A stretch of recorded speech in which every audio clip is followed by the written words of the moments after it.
So I'm not saying that I'm fickle, but I do go through phases of things that I really love.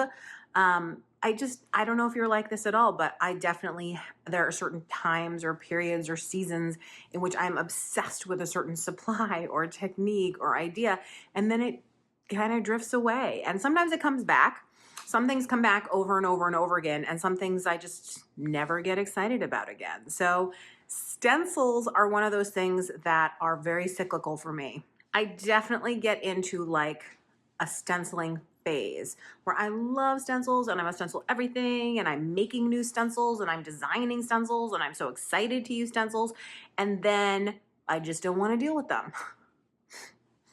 And then I use a stencil on something randomly one day and I'm like, oh, stencils? These are the most amazing thing in the whole world.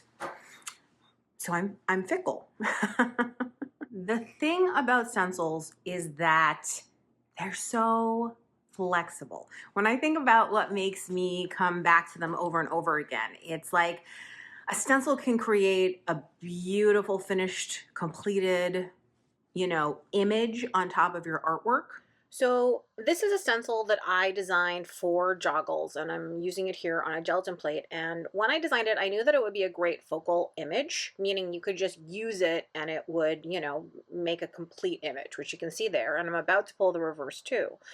But even when I design stencils, I have an idea of how they might be used, but I don't totally know. So the first thing that I do after they come in is I experiment. Do I like through the stencil, or do I like what's left under the stencil better as an image? I mean, really don't know until you try it. I also got the idea that what I wanted to do was see if I could place colors in such a way on the gelatin plate that it would kind of create an image that emphasized, or the coloring would emphasize where everything was on the stencil. So that was a quick experiment that I did. And again, I had the question, would I like the negative or the positive of it more? And I think the answer is I like them both. In this case, I think I like them almost equally. But my idea spinning, and that's something I feel like I'm actually really good at, is idea spinning. I was not out of ideas yet. So this time I decided to do something that was a little bit more like chincole. I collaged a piece of paper, actually collaged two pieces of paper for the positive and the negative, to be remotely where the stencil is. And then once I had lined everything up, I went ahead and printed, and the results were kind of cool. I wasn't blown away, but it was still cool. So then, like I said, I had another collage piece of paper, and I went ahead this time to see what the opposite looked like. And this time, I love it. That was sort of more what I had envisioned in my head. Listen, they're both super cool. I like them both. But it's interesting to think about how much you can change what should be a focal image that looks the same over and over because it's a stencil, but you can sort of change it up over and over. And I think that's what I mean when I'm talking about the flexibility of stencils. A stencil can allow you to do multiples easily over and over. This is, I'm going to pronounce this terribly because I do not speak French, but I believe it's pochoir, which is something that Picasso and Matisse and all sorts of artists used this as a series of layered stencils before there was easy like digital printing and stuff to create series of artwork. It can be very sophisticated. So this is part of a video from my Artful Holiday class that shows a simplified version of the pochoir process. But basically, it's about taking a series of stencils and then using different colors through each of the stencils. This one obviously uses 4, but I mean, you could have 40 stencils if you have your registration done correctly. And what you end up with at the end is a beautiful finished image, and you can repeat that image over and over and over again because you have a stencil matrix. It's, I think, super duper cool. Stenciling can also be very simple and easy. I mean, I'm always going to be obsessed with gelatin printing. I'm going to love it until the day that I die. And stencils and gelatin plates are like, they're peanut butter and jelly, man. They're meant to go together. So in this video, I'm showing you just a bunch of different ways that I use stencils. The first is a little paper stencil where I'm actually removing paint through the paper stencil. I actually use a ton of paper stencils in my work. Then these are some masks, which is just a different form of stencils that I designed for joggles that I've used to, block the parts that I don't want printed. And of course, I'm cutting more paper stencils. So plastic stencils are great. I love plastic stencils. They're hardy, they last forever, but sometimes you just want something that you're not going to use a million times. It's, a one-off or something quick. And paper is a great way to get that done. This, by the way, is actually a video on registration from my art practice, my monthly membership site, but I thought it really showed accurately the way that I'm currently using stencils in my work, which is a mixture of different types of stencils, some made in the moment, some, that I already had made. One of the nice things about paper stencils is that after you use them on the gelatin plate, you can actually cut them up for collage fodder later, which I do all the time. And here is the final print. I love how it turned out, lots of layers. The stenciling it gives it such a cool, crisp look, don't you think? I also really like how stencils, the geometry of stencils, like the hard lines of those perfect manufactured stencils against your hand painted images, that contrast is really appealing to me. I think it's something that I am more consciously exploring in my artwork now, this idea of contrasting things that push up against each other.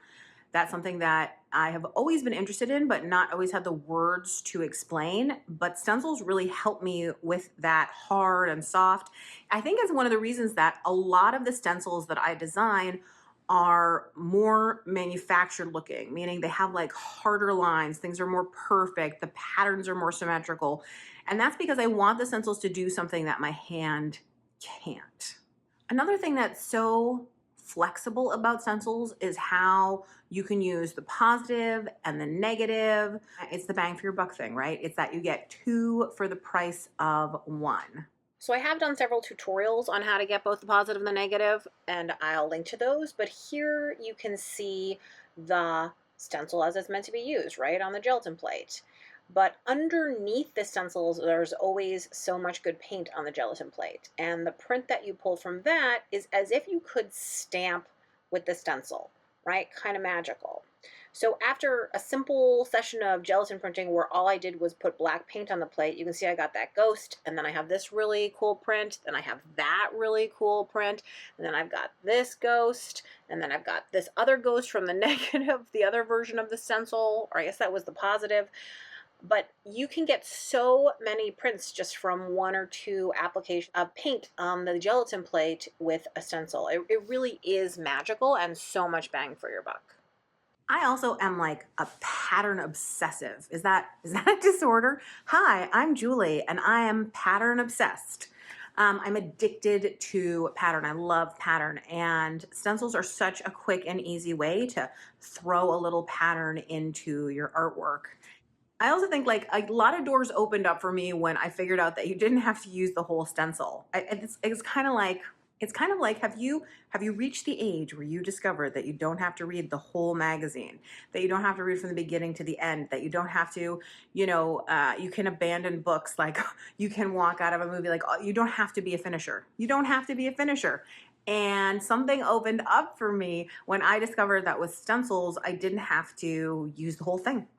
I could just use part of it. I also love that like a pattern on a stencil could be really, really little, but you can just keep moving it to make it bigger and bigger and bigger. So you're sort of not limited by the actual size of the stencil, which is really cool. It's just a reminder that you get to be the boss of your stencils. They're not the boss of you. Like, you get to pick which part you want to use. They're a tool and they're flexible, and you don't ever have to use them 100%, right? You can use them just the way you want. So here's this sort of piece of scrap paper that I started stenciling little parts on.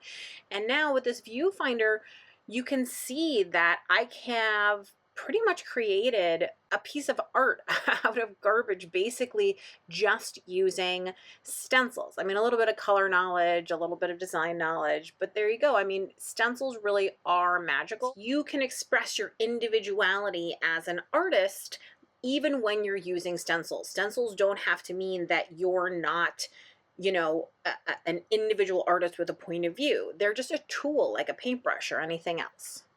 When I first started designing stencils for the Crafters Workshop in 2011 is going to be my guess.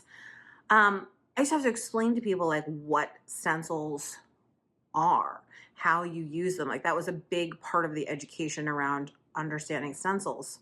Then, stencils became very mainstream. A lot of people using wet media who didn't used to, a lot of people getting used to the idea of stenciling. So then it became trying to figure out which camp of stenciler you are. Are you I want to put an image on something stenciler, like a finished image, a flower, a face?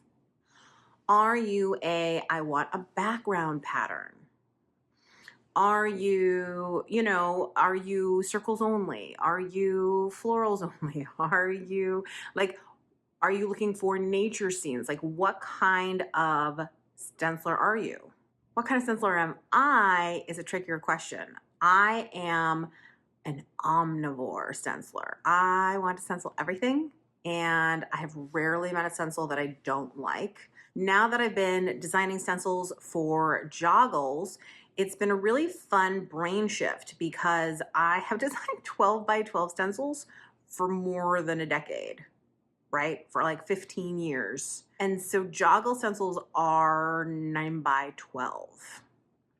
That's a rectangle. So my brain has had to switch over to a different kind of designing, which has been really kind of fun and exciting. I love a challenge. And it's also nice because, as I said, like stencils and gelatin plates go hand in hand, and the 9 by 12 gelatin plate, and it's a match made in heaven.